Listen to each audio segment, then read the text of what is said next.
Well, welcome to this issue of Discovering Truth at the Movies. Hi, my name is David Lance. And so today, in this episode of the Chronicles of Belteshazzar, we're looking at chapter 17 in the fiery furnace. Daniel has gone with Ezekiel to pray in the Zargos mountains while their friends are thrown into the fiery furnace. Daniel begins to reveal a secret hidden in the scroll of Isaiah to his friend Ezekiel, a secret so powerful that he is reluctant to share it with his friend. Today, we'll look at the movie The Book Thief and examine those times when God has asked us to keep a secret for our question or reflection. I just want you to know that the book, The Chronicles of Belteshazzar, is now available. In fact, I'm going to hold it up because just before I started recording this, I got a notice that my book had been delivered at the front door. So there you go. There's the front cover. There's the back for those of you who are looking on the video. So I'm excited. It's a novel about a boy who learned how Daniel lived by faith instead of cowering in fear. And so, of course, Belteshazzar was Daniel's Babylonian name. And so without further ado, why don't I go ahead and start reading chapter 17, The Fiery Furnace.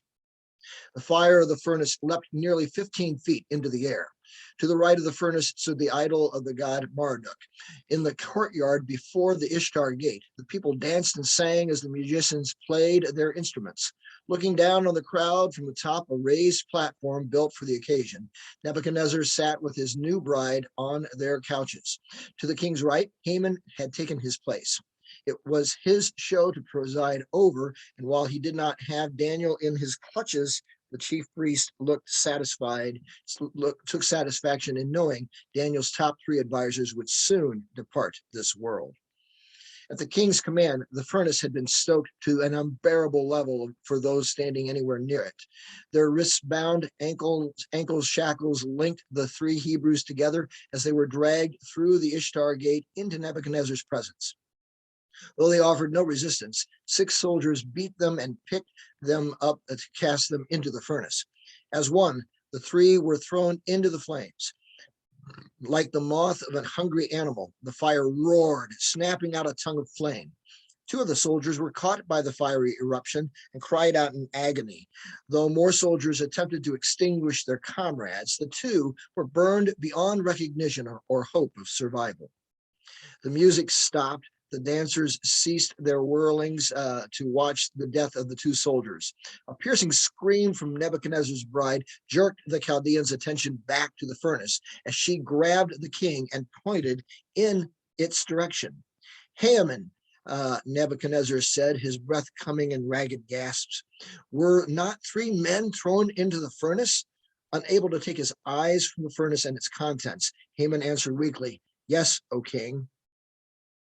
By the gods, I see 4 men loosed and walking about, and the appearance of the 4th is like a son of the gods."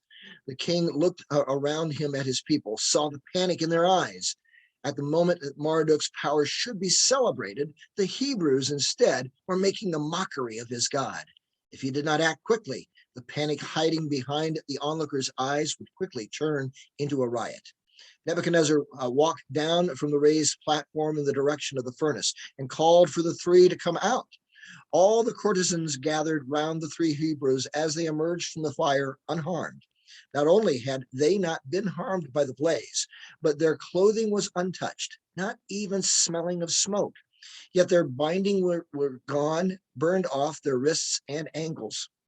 Nebuchadnezzar looked around him, saw the fear in the faces of his people, heard murmuring.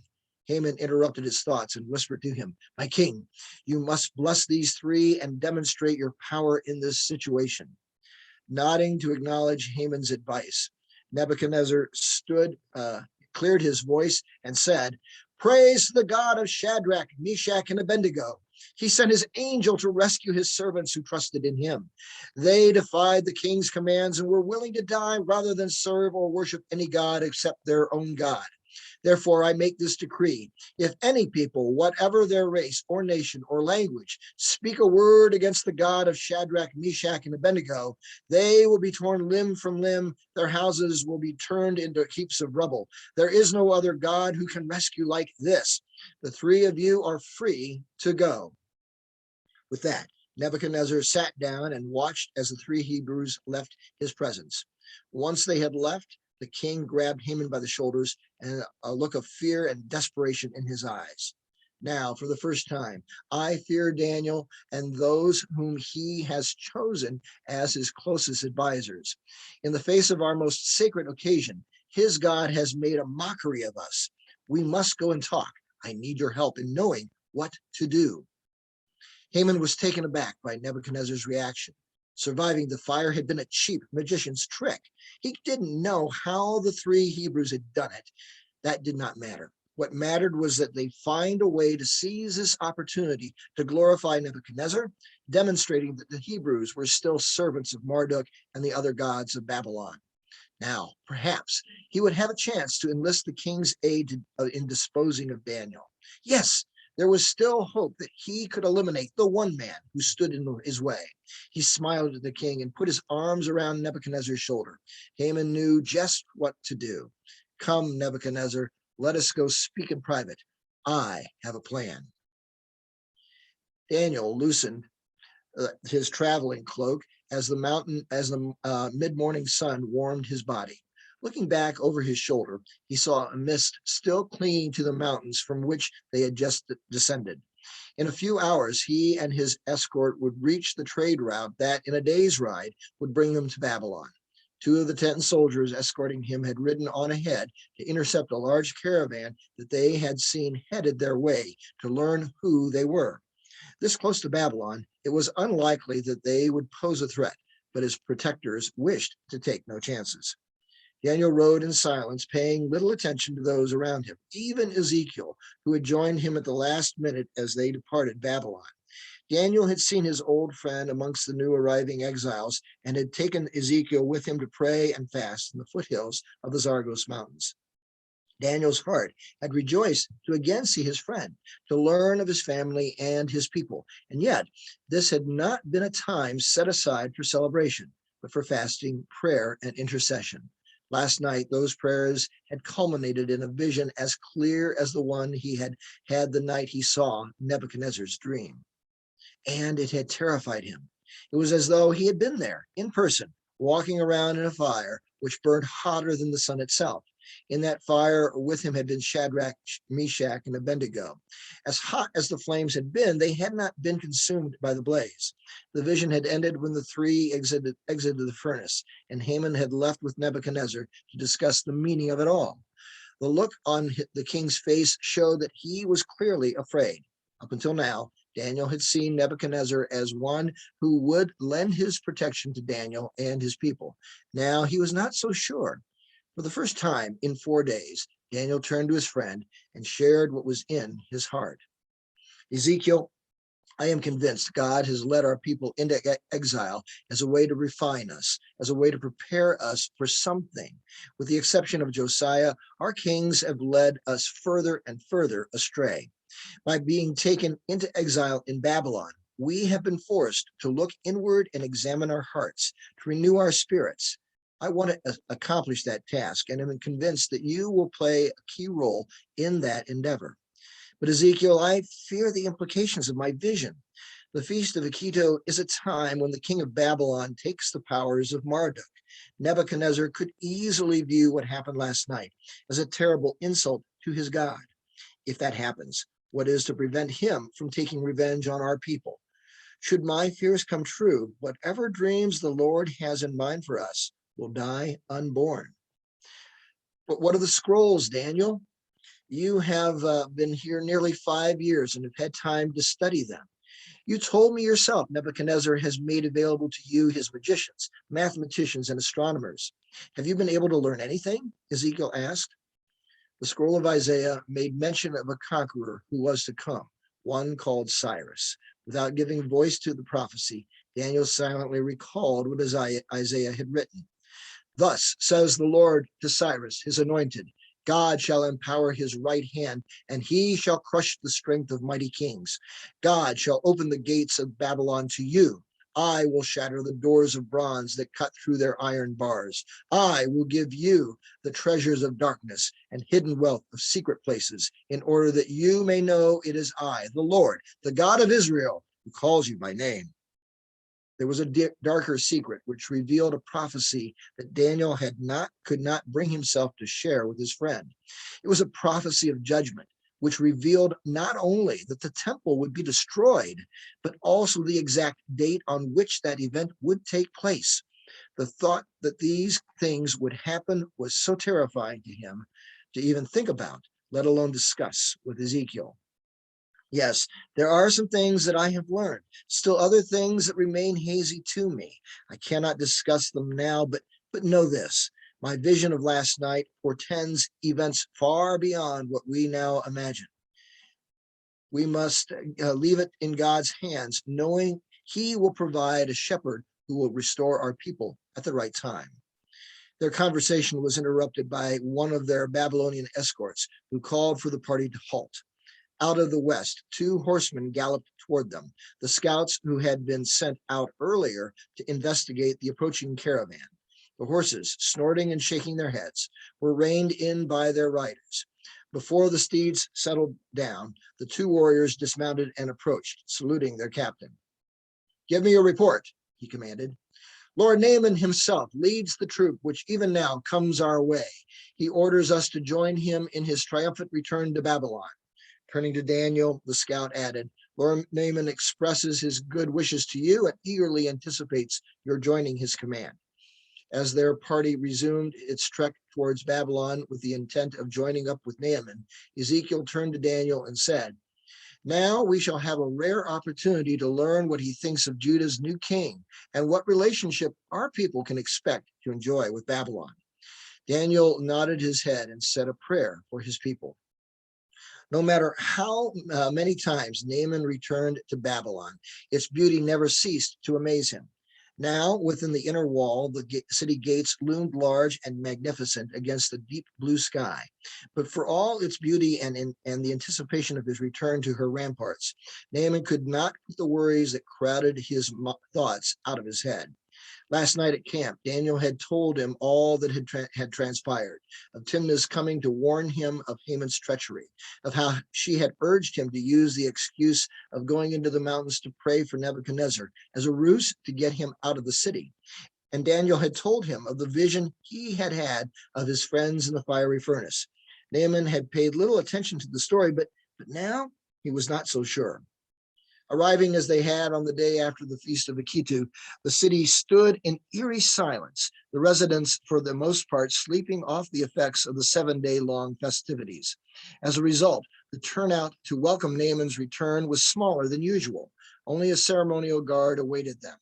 What struck Naaman as extremely odd was the way they acted toward Daniel, the way they did not look at him, but rather averted their eyes and kept their heads bowed in his presence. Something had happened. But what? "You there," Naaman said to the sergeant in charge of the ceremonial guard sent to welcome them home. "Where is King Nebuchadnezzar?" "He is in council with Haman the high priest. They are discussing what to do regarding the omen which was seen during the great feast." "What omen?" Naaman asked, thinking about the vision which Daniel had described to him. The guard stole a quick glance at Daniel, clearly fearful of answering in the presence of the Hebrew holy man. "A great and awesome event occurred while you were gone, Lord Naaman. It is that about which they speak. I have been ordered to escort you to the king." The sergeant hesitated before proceeding, afraid to look at, let alone speak to, Daniel. "King Nebuchadnezzar wishes for the great Belteshazzar to await him in the temple of Entemanaki. He will greet you there and thanks you for your prayers and fasting on his behalf." Naaman looked at Daniel. "Something has happened because of your vision, Daniel, which has frightened my people terribly. Go and pray to your God for mercy, for I fear an ill wind blows a storm which will engulf us. I will go and see what has transpired." "I have no power to see my future or yours, Naaman, but of this I am certain," said Daniel. "No harm will befall me. Therefore, do not fear for my sake. Rather, think about what we have spoken in the past. Our God has brought us to Babylon to be cleansed of our sins. What is happening now is part of that process." Daniel turned aside and, accompanied by Ezekiel and his original escort, proceeded to the temple of Entemanaki to pray. Naaman left the rest of his command um, in the care of an aide de camp and allowed his sergeant to lead him to the court of Nebuchadnezzar. He thought back to the first time when he had met Daniel and spoken to him, how Daniel had said his God had ordained that they would be taken into captivity for 70 years as a punishment for their sins. Naaman had from the beginning feared that the policy of bringing different conquered peoples to Babylon would affect his people. Though he liked and respected Daniel, Naaman had increasingly come to fear the power the Hebrews had to influence his own people. And he knew that part of his fear was based on the fact that he was himself drawn to the idea that only one God, not dozens, held the fate of the world in his hands. Little did he know that soon Haman would use Daniel's obedience to pray to his God to spring a trap which would lead to the young Hebrews' doom. And now for a moment of personal reflection as I take a drink of water. The movie, The Book Thief, is set in the year 1938, during the rise of the Nazis to power in Germany. A young orphan named Liesel arrives at the home of her new foster parents, Hans and Rosa. When Hans, a kindly house painter, learns that Liesel cannot read, he teaches the child the wonders of the written language. Liesel grows to love books, even rescuing one from a Nazi bonfire. Though Liesel's new family barely scrapes by, their situation becomes even more precarious when they secretly shelter a Jewish boy whose father once saved Hans' life. What I find important in this story is not just that they keep this Jewish boy hidden, but that it teaches the value of honor and trust. Sometimes secrets must be kept in order to protect innocent people. At such times, those who keep such secrets are upholding a pledge of honor that they've made, like Hans did to the boy's father, who had saved him earlier in his life. In this chapter of the Chronicles of Belteshazzar, we get a picture of a burden that has been placed on both Daniel and Ezekiel. You see, their rabbi, the prophet Jeremiah, has entrusted to them the ancient scriptures that were written by Moses, the prophets, David's Psalms, and other sacred writings. We know that somehow the ancient scrolls of the Jewish faith were preserved when they went into exile in Babylon. Now, maybe some scholar knows who those people might have been who kept them secure, but I can only guess. In this chapter, I explore that question. When the scrolls are in Daniel's safekeeping, he has stumbled upon a secret that weighs on him. For Daniel realizes that God has placed into his hands the tool that could well be used to help trigger the return of the Jews to their home in Jerusalem. It's an awesome responsibility, one that he must not take lightly. Like Liesel in The Book Thief, it is a secret which must remain guarded. In the movie, Hans and Liesel have this conversation. A person is only as good as their word. Do I have yours? Yeah, Papa, I promise. And so that leads us to this chapter's question for reflection. Have you ever given your word to someone to make a promise about something that might prove difficult to keep? Pray about that promise that you have made with God. Well, I hope that you've enjoyed this episode of Discovering Truth at the Movies. You know, I have a lot more about that sort of thing at my website, wisejargon.com/@the-movies. I hope you'll go to amazon.com to check out either the paperback version or the Kindle version of the Chronicles of Belteshazzar. Again, I just got my copy today, just before I sat down to record this. I am really excited about it and hope that you'll at least take the time to check it out. Well, thank you so much, and God bless.